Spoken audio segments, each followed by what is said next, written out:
ಹಾಗಾದ್ರೆ ಅವತ್ತು ಆ ಪಬ್ನಲ್ಲಿ ಆಗಿದ್ದೇನು? ನನ್ನನ್ನು ಊಟಕ್ಕೆ ಕರೆದ್ರು, ಅದಕ್ಕೆ ನಾನು ಹೋಗಿದ್ದೆ. 1.5 ತಿಂಗಳಿನಿಂದ ನಾನು ಡಯಟ್ನಲ್ಲಿದ್ದೆ. ನಾನು ಡ್ರಿಂಕ್ಸನ್ನು ಮಾಡಿಲ್ಲ.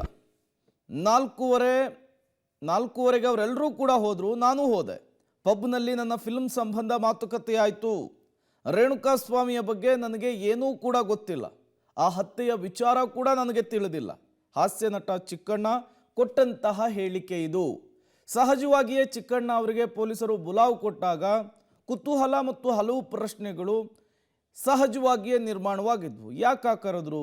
ಈ ಕೊಲೆಗೂ ಚಿಕ್ಕಣ್ಣ ಅವ್ರಿಗೂ ಏನಾದರೂ ಲಿಂಕ್ ಇದೆಯಾ? ಇದೇನಾದರೂ ಅವ್ರಿಗೆ ಸಂಕಷ್ಟವನ್ನು ತಂದೊಡ್ಡುತ್ತಾ ಅಂಥೇಳಿ. ಬಟ್ ಈಗ ಗೊತ್ತಾಗ್ತಾ ಇರುವಂತಹ ವಿಚಾರ, ಅವರು ಕೊಲೆಯಾದ ನಂತರ ನಡೆದಂತಹ ಪಾರ್ಟಿಯಲ್ಲಿ ಭಾಗಿಯಾಗಿದ್ರು ಅನ್ನುವಂತಹ ವಿಚಾರ. ಹಾಗಾದರೆ ನಟ ಚಿಕ್ಕಣ್ಣ ಕೊಟ್ಟಂತಹ ಹೇಳಿಕೆ ಏನು? ಮತ್ತಷ್ಟು ಡೀಟೇಲ್ಸನ್ನು ಕೊಡ್ತಾರೆ ನಮ್ಮ ಪ್ರತಿನಿಧಿ ಮಾರುತಿ. ನೇರ ಸಂಪರ್ಕದಲ್ಲಿ ಜಾಯ್ನ್ ಆಗಿದ್ದಾರೆ.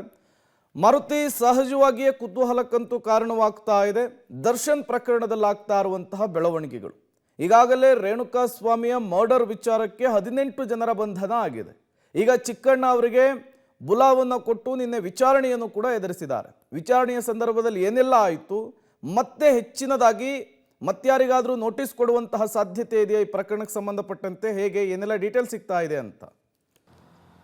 ಖಂಡಿತ ಪ್ರೇಮ್, ಈ ವಿಚಾರವಾಗಿ ಏನು ಚಿತ್ರದುರ್ಗದ ರೇಣುಕಾಸ್ವಾಮಿ ಕೊಲೆ ಪ್ರಕರಣದಲ್ಲಿ ಈಗಾಗಲೇ 17 ಜನರನ್ನು ಬಂಧಿಸಿರುವಂಥ ಪೊಲೀಸರು ವಿಚಾರಣೆ ಮುಂದೂಡಿಸ್ತಿದ್ದಾರೆ. ಪೊಲೀಸ್ ಕಸ್ಟಡಿಯಲ್ಲಿರುವಂಥ ಆರೋಪಿಗಳನ್ನು ಸ್ಥಳಕ್ಕೆ ಕರ್ಕೊಂಡೋಗಿ ಮಜರ್ ಕೂಡ ಮಾಡ್ತಿದ್ದಾರೆ. ನಿನ್ನೆ ಕೂಡ ನಟ ದರ್ಶನ್ ಮತ್ತು ಇತರ ಆರೋಪಿಗಳನ್ನ, ಅಂದರೆ ವಿನಯ್ ಸೇರಿದಂತೆ 3 ಜನ ಆರೋಪಿಗಳನ್ನು ನೇರವಾಗಿ ಇಲ್ಲಿಂದ RR ನಗರದಲ್ಲಿರುವಂತಹ ಸ್ಟೋನಿ ಬ್ರೂಕ್ ಅನ್ನುವಂಥ ಒಂದು ರೆಸ್ಟೋರೆಂಟ್ಗೆ ಕರ್ಕೊಂಡು ಹೋಗ್ತಾರೆ. ಆದರೆ ಸ್ಟೋನಿ ಬ್ರೂಕ್ ಅನ್ನೋ ರೆಸ್ಟೋರೆಂಟು ವಿನಯ್ ಮಾಲೀಕತ್ವಕ್ಕೆ ಸೇರಿರುತ್ತೆ. ಅಲ್ಲಿ ಕೊಲೆ ನಂತರದಲ್ಲಿ ಅವರೆಲ್ಲ ಸೇರಿ ಪಾರ್ಟಿ ಮಾಡಿದ್ರು ಎನ್ನಲಾಗ್ತಿದೆ. ಅದರ ಹಿನ್ನೆಲೆಯಲ್ಲಿ ವಿಚಾರಣೆಗೆ, ಅಂದರೆ ಸ್ಥಳ ಮಜರ್ ಮಾಡೋದಕ್ಕೋಸ್ಕರ ಪೊಲೀಸರು ಕ್ರೈಮ್ ಸೀನ್ನ ಮತ್ತೆ ರೀಕ್ರಿಯೇಟ್ ಮಾಡೋದಕ್ಕೆ ನಟ ದರ್ಶನ್ ಸೇರಿದಂತೆ ಇತರ ಆರೋಪಿಗಳನ್ನ ಕರ್ಕೊಂಡು ಹೋಗಿರ್ತಾರೆ. ಆ ಸಂದರ್ಭಕ್ಕೆ ಹಾಸ್ಯ ನಟ ಅಂತಲೇ ಫೇಮಸ್ ಆಗಿರುವಂಥ ಚಿಕ್ಕಣ್ಣನೂ ಕೂಡ ಕರೆಸ್ಕೊತಾರೆ. ಚಿಕ್ಕಣ್ಣ ಕೂಡ ಅಲ್ಲಿ ಅವತ್ತೇನು ಶನಿವಾರ ಜೂನ್ 8ನೇ ತಾರೀಕು ಭಾಗಿಯಾಗಿದ್ರು ಆ ಪಾರ್ಟಿಯಲ್ಲಿ ಅನ್ನೋ ಕಾರಣಕ್ಕೆ ಅವರನ್ನು ಕರೆಸಿ ಅವರ ಸಮ್ಮುಖದಲ್ಲೇ ಏನೆಲ್ಲ ಆಯಿತು ಅವತ್ತು ಅನ್ನೋದ್ರ ಬಗ್ಗೆ ಸ್ಟೋನಿ ಬ್ರೂಕ್ ರೆಸ್ಟೋರೆಂಟಲ್ಲೂ ಸಹ ಸಾಕಷ್ಟು ವಿಚಾರಣೆ ನಡೆಸ್ತಾರೆ. ಆನಂತರ ನೇರವಾಗಿ ನಟ ಚಿಕ್ಕಣ್ಣನ ಪೊಲೀಸ್ ಠಾಣೆಗೆ ಕರ್ಕೊಬಂದು ಸತತ 3 ಗಂಟೆಗಳ ಕಾಲ ವಿಚಾರಣೆ ನಡೆಸಂಥ ಪೊಲೀಸರು 3 ಗಂಟೆ ನಂತರದಲ್ಲಿ ಅವರನ್ನು ಕಳಿಸಿರುವಂಥದ್ದು, ಅಂದರೆ ನೋಟಿಸ್ ಕೊಟ್ಟು ಕರೆಸ್ಕೊಂಡು ವಾಪಸ್ ಕಳಿಸುವಂಥ ಕೆಲಸ ಮಾಡಿದ್ದಾರೆ. ಈ ವಿಚಾರಣೆ ಸಂದರ್ಭದಲ್ಲಿ ನಟ ಚಿಕ್ಕಣ್ಣ ಹೇಳಿರುವಂಥ ವಿಚಾರಗಳು, ನನಗೆ ಮಾಮೂಲಿಯಾಗಿ ದರ್ಶನ್ ಸ್ನೇಹಿತರು, ಹಾಗಾಗಿ ಅವರು ನನ್ನ ಹುಟ್ಟಕ್ಕೆ ಕರೆದಿದ್ರು, ನಾನು ಹುಟ್ಟಕ್ಕೆ ಹೋಗಿದ್ದೆ. ಅಲ್ಲಿ ಬೇರೆ ವಿಚಾರಗಳು, ಅಂದರೆ ಕೊಲೆ ಸಂಬಂಧಪಟ್ಟಾಗೆ ಯಾವುದೇ ವಿಚಾರಗಳ ಚರ್ಚೆ ಆಗಿರಲಿಲ್ಲ. ಅದರ ಬಗ್ಗೆ ನನಗೆ ಯಾವುದೇ ರೀತಿಯ ಮಾಹಿತಿ ಕೂಡ ಇಲ್ಲ. ನಾನು ಅಲ್ಲಿ ಹೋದಾಗ ಎಂದಿನಂತೆ ಅವ್ರ ಜೊತೆ ಸಿನಿಮಾ ರಂಗದ ಬಗ್ಗೆ, ಚಿತ್ರೀಕರಣದ ಬಗ್ಗೆ, ನನ್ನ ಸಿನಿಮಾದ ಬಗ್ಗೆ ಮಾತುಕತೆ ನಡೆಸ್ಕೊಂಡೆ. ಹಾಗೆ ಊಟ ಮಾಡಿ ಹೊರಗೆ ಬಂದೆ. ಅದು ಬಿಟ್ಟು ಬೇರೆ ಯಾವುದೇ ರೀತಿಯ ಚರ್ಚೆಗಳು, ಅಂದರೆ ಈ ಕೊಲೆಗೆ ಸಂಬಂಧಪಟ್ಟಾಗ ಆಗಿರ್ಬೋದು ಅಥವಾ ರೇಣುಕಾಸ್ವಾಮಿ ವಿಚಾರವಾಗಿ ಯಾವುದೇ ರೀತಿಯ ಚರ್ಚೆಗಳಾಗಿಲ್ಲ ಅಂತ ಒಂದು ಹೇಳಿಕೆಯನ್ನು ನೀಡಿ ಹೋಗಿರುವಂಥದ್ದು. ಇನ್ನೊಂದು ಪ್ರಮುಖವಾಗಿ ಇದೇ ಏನು ರೆಸ್ಟೋರೆಂಟಲ್ಲಿ ಅದೇ ಸಂದರ್ಭದಲ್ಲಿ ಮತ್ತೊಬ್ಬ ನಟ ಇದ್ದ ಅನ್ನುವಂಥ ಒಂದು ಸಾಕ್ಷ್ಯಾಧಾರಗಳನ್ನ ಪೊಲೀಸರು ಕಲೆ ಹಾಕಿದ್ದಾರೆ. ಈ ಹಿನ್ನೆಲೆಯಲ್ಲಿ ಆ ನಟನಿಗೂ ನೋಟಿಸ್ ಕೊಟ್ಟು ಆತನನ್ನು ಕರೆಸಿ ವಿಚಾರಣೆ ಮಾಡುವ ಸಾಧ್ಯತೆ ಇದೆ. 2 ಚಿತ್ರಗಳಲ್ಲಿ ಹೀರೋ ಆಗಿ ನಟಿಸಿರುವಂತಹ ನಟ ಅಂತಲೂ ಸಹ ಆತನನ್ನು ಹೇಳಲಾಗ್ತಿದೆ. ಇತ್ತೀಚೆಗೆ ಅಷ್ಟೇ ಹೀರೋ ಆಗಿ ಸಹ ಗುರುಸ್ಕೊಂಡಿದ್ದಂಥ ನಟ, ಜೊತೆಗೆ ನಟ ದರ್ಶನ್ ಏನಿದ್ದಾರೆ ಆಪ್ತ ವಲಯದಲ್ಲಿ ಗುರುಸ್ಕೊಂಡಿರುವಂಥ ನಟ ಕೂಡ ಅವರಾಗಿದ್ದಾರೆ. ಅವತ್ತು ಶನಿವಾರ ಏನು ಕೊಲೆ ಆದಂಥ ದಿನ, ಅವತ್ತು ಆ ನಟ ಕೂಡ ಆ ಪಾರ್ಟಿಯಲ್ಲಿ ಭಾಗಿಯಾಗಿದ್ದ. ಹಾಗಾಗಿ ಆತನನ್ನು ಕರೆಸಿ ಇವತ್ತು ನೋಟಿಸ್ ಕೊಟ್ಟು ವಿಚಾರಣೆಗೆ ಆಗೋದಕ್ಕೆ ಪೊಲೀಸರು ಸಿದ್ಧತೆಗಳು ಕೂಡ ಮಾಡ್ಕೋತಿರುವಂಥದ್ದು. ಪ್ರೇಮ್, ಮಾರುತಿ, ಈಗಾಗಲೇ ಪಟ್ಟಣಗೆರೆ ಶೆಡ್ನಲ್ಲಿ ಒಂದಿಷ್ಟು ಸಾಕ್ಷ್ಯಗಳನ್ನು ಸಂಗ್ರಹಿಸುವಂತಹ ಕೆಲಸ ಆಗಿದೆ. ಅದರ ಜೊತೆಗೆ ಪವಿತ್ರ ಗೌಡ ಮತ್ತು ದರ್ಶನ್ ನಿವಾಸದಲ್ಲೂ ಕೂಡ ಅವರ ಬಟ್ಟೆ ಚಪ್ಪಲಿ ಸೇರಿ ಒಂದಿಷ್ಟು ಸಾಕ್ಷ್ಯಗಳನ್ನು ಸಂಗ್ರಹಿಸುವಂತಹ ಕೆಲಸಕ್ಕೆ ಪೊಲೀಸರು ಮುಂದಾಗಿದ್ದಾರೆ. ಈಗ ಚಿಕ್ಕಣ್ಣ ಅವರ ಹೇಳಿಕೆ ಕೂಡ ದಾಖಲಾಗಿದೆ. ಈ ಪ್ರಕರಣದಲ್ಲಿ ಚಿಕ್ಕಣ್ಣ ಹೇಳಿಕೆ ಎಷ್ಟು ಇಂಪಾರ್ಟೆಂಟ್ ಆಗುತ್ತೆ, ಜೊತೆಗೆ ಇದೇನಾದರೂ ದರ್ಶನ್ ಅವರಿಗೆ ಈ ಪ್ರಕರಣದಲ್ಲಿ ಸಂಕಷ್ಟವನ್ನು ತಂದೊಡ್ಬೋದಾ, ಹೇಗೆ ಅಂಥೇಳಿ? ಖಂಡಿತ, ಯಾಕಂದರೆ ಈ ನಟ ಚಿಕ್ಕಣ್ಣ ಅವರ ಹೇಳಿಕೆ ಬಹಳ ಪ್ರಾಮುಖ್ಯತೆ ಪಡಿತಿರುವಂಥದ್ದು. ಯಾಕಂದರೆ ಅವತ್ತು ಅವರು ಆ ಪಬ್ನಲ್ಲಿ ಇದ್ರಾ ಇಲ್ವಾ ಅನ್ನೋದು ಒಂದು ಬಹಳ ಮುಖ್ಯ ಆಗುತ್ತೆ. ಇಲ್ಲ ಅಂತ ಏನಾದರೂ ಇಲ್ಲಿ ಬಂಧಿತರಾಗಿರುವಂಥ ಆರೋಪಿಗಳು ಒಂದು ಸಬೂಬು ಕೊಟ್ಟಿದ್ದರೆ ಚಿಕ್ಕಣ್ಣ ಅವರ ಹೇಳಿಕೆ ಏನು ಅವ್ರು ಅಲ್ಲೇ ಇದ್ದರು ಅವತ್ತು ನನ್ನ ಕರೆಸ್ಕೊಂಡಿದ್ರು ಅಂತ ಏನು ಹೇಳಿಕೆ ಕೊಟ್ಟಿದ್ದಾರೆ ಅದು ಬಹಳ ಪ್ರಮುಖವಾದಂತಹ ಸಾಕ್ಷಿಯಾಗಿ ಉಳ್ಕೊಳ್ಳುತ್ತೆ. ಯಾಕಂದರೆ ಈಗ ಕಸ್ಟಡಿಯಲ್ಲಿರುವಂಥ ಆರೋಪಿಗಳು ನಾವು ಯಾರೂ ಆ ಪಬ್ಗೆ ಅವತ್ತು ಹೋಗಿರಲಿಲ್ಲ ಅನ್ನುವಂಥ ಒಂದು ವಾದದಲ್ಲಿ ಇದ್ದರೆ ನಟ ಚಿಕ್ಕಣ್ಣ ನೀಡಿರುವಂಥ ಹೇಳಿಕೆ ಅಂದರೆ ನನ್ನನ್ನು ಮಧ್ಯಾಹ್ನ 1:30 ಸಂದರ್ಭಕ್ಕೆ ಕರೆ ಮಾಡಿ ಕರ್ಸ್ಕೊತಾರೆ, ನಾನು ಊಟಕ್ಕೆ ಹೋಗಿದ್ದೆ, ಅಲ್ಲಿ ಊಟ ಮಾಡಿ 4:15ವರೆಗೂ ಇದ್ದು ವಾಪಸ್ ಬಂದೆ ಅಂತ ಏನು ಹೇಳಿಕೆ ಇದೆ ಅದು ಬಹಳ ಮುಖ್ಯವಾದಂಥ ಹೇಳಿಕೆ ಆಗುತ್ತೆ.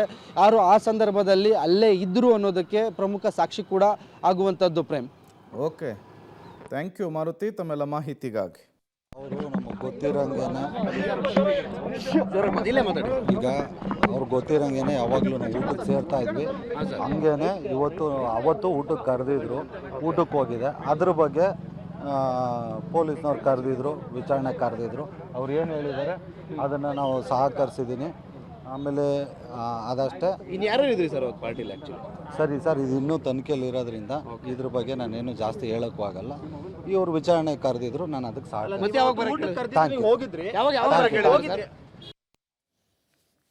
ಇದು 3 ಗಂಟೆಗಳ ಕಾಲ ತನಿಖೆಯನ್ನು ಎದುರಿಸಿ ಹೊರಬಂದಂತಹ ಚಿಕ್ಕಣ್ಣ ಅವರ ಸ್ಟೇಟ್ಮೆಂಟ್. ಹಾಗಾದರೆ 3 ಗಂಟೆಗಳ ಕಾಲ ಸ್ಟೇಷನ್ನಲ್ಲಿ ಪೊಲೀಸರ ಎದುರು ಚಿಕ್ಕಣ್ಣ ಹೇಳಿದ್ದೇನು ನೋಡ್ತಾ ಹೋಗೋಣ.